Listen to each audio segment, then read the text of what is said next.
I think a good portion of the fanbase feels the same way about Pokemon. Namely that the Gamefreak could just package the same game it released a year ago with a patch that should have been half the DLC, and I would still pay full price for the game because I love the franchise. And I think Nintendo Game Freak knows that all too well. At the very least since Black and White, which was the last version of Pokemon to actually make improvements that the fans asked for. At least in the games department, the anime has the best season ever with the weakest game in the franchise, but that's another story.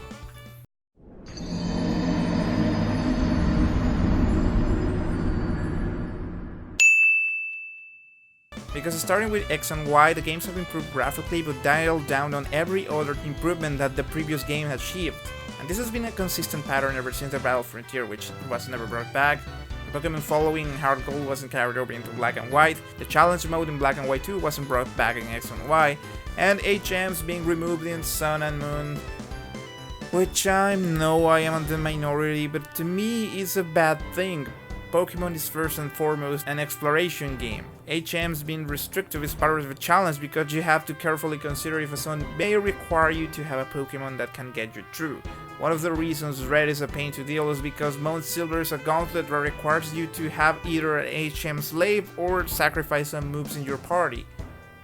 If you replace that with an item that is not consumed, doesn't require any of my beloved Pokemon, and doesn't restrict me in any way, why is it even there? What was once a legitimate obstacle is now just an annoyance.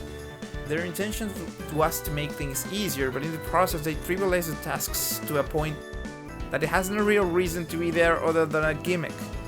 And that is all the new Pokemon games do now, gimmicks. Things that look cool at first glance, but then you realize that is everything this game has in terms of improvement. And I get that this has been the case since forever. But at the very least nothing was taken. X and Y introduced Mega Evolutions and they carried over into Sun and Moon, even though no new Mega Evolutions were brought along.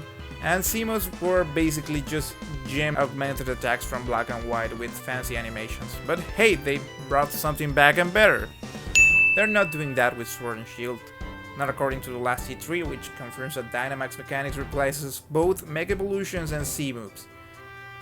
And let's leave aside the fact that really big Pokemon is not a very inspired concept to introduce at this point, but more importantly, Mega Pokemon are a big thing. Most fans would have easily agreed that more Mega Pokemon would have been a good surprise rather than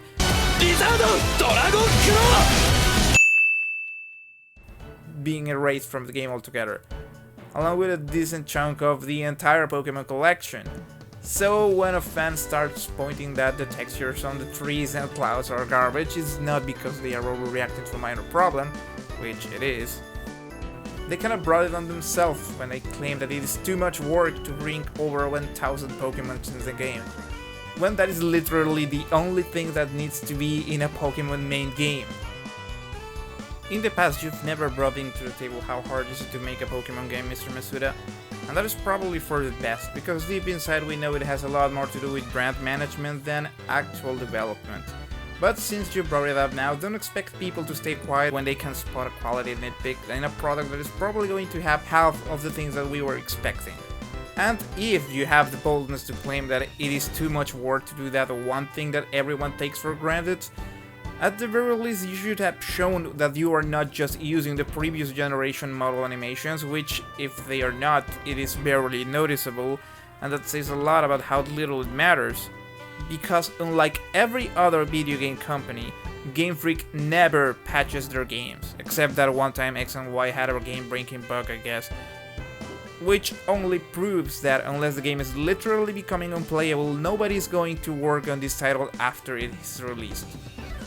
We are not going to receive any additional content before the next game hits the shelves, and you already shattered expectations with Ultra Sun and Ultra Moon, not in a good way of course, so saying that future games are going to have all Pokemon is not exactly what people wanted to hear. We're going to pay more for this game, to have less than the already lacking 3DS versions. So the only answer that could have been acceptable is that either the remaining Pokemon will come out at a later patch, or that the game could be delayed to fill those changes.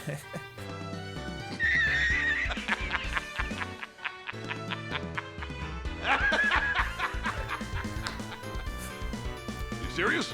Okay, I know that option is impossible, because the game is literally already finished by the time you hit the E3. Yeah, there may be a few things being trimmed out before Nintendo prints a cartridge, but that thing is already scheduled to be shipped. And I'll buy it once it does. Because I love this damn franchise. But that doesn't mean that people would have the right to complain about this downward spiral of releases. Especially now that you have to buy a new console to play a more expensive game that will have even less than the previous games. So even if the official response is that there won't be any changes, there was a response, which has never happened before. So personally, I think that people should keep complaining, because having them listen for the first time gives me a little bit of hope for the future.